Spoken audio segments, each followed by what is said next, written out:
you're a man, you can be challaned, your license can be impounded if you're not wearing a helmet. This applies even if you're right.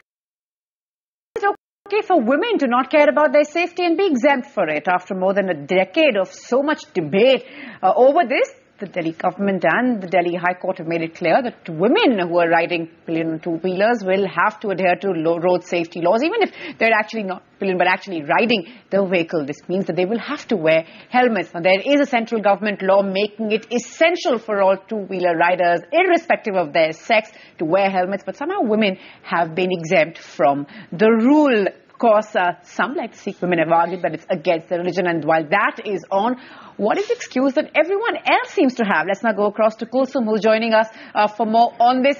Kulsum, how come for women's safety is not such a big deal? And of course, say that are women admitting that they have vests between their ears to be damaged? And I'm sure that people like us will stand up and protest strongly. So why not just wear that helmet? Well, it's easier said than done, and in fact, it's such a big debate. The moment you start speaking about it, you hear some men say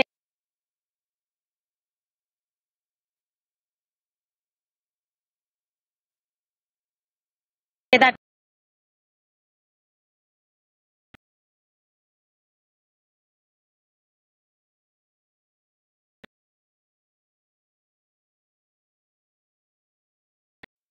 no, I want to see a woman's face, so let them not wear helmets. And then you have women who say, I have such lovely hair, I just don't want to lose it because to wear a helmet. So, well, of course, safety is, the casualty out here. And I have lots of bikers out here. Just the perfect chance even to show their lovely, lovely bikes. All of them swear they wear helmets whenever they are out.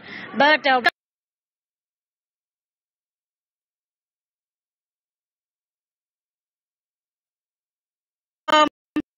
young lady here, Swati, what do you think? Should women wear helmets and should that be a law? Let's start from myself. Whenever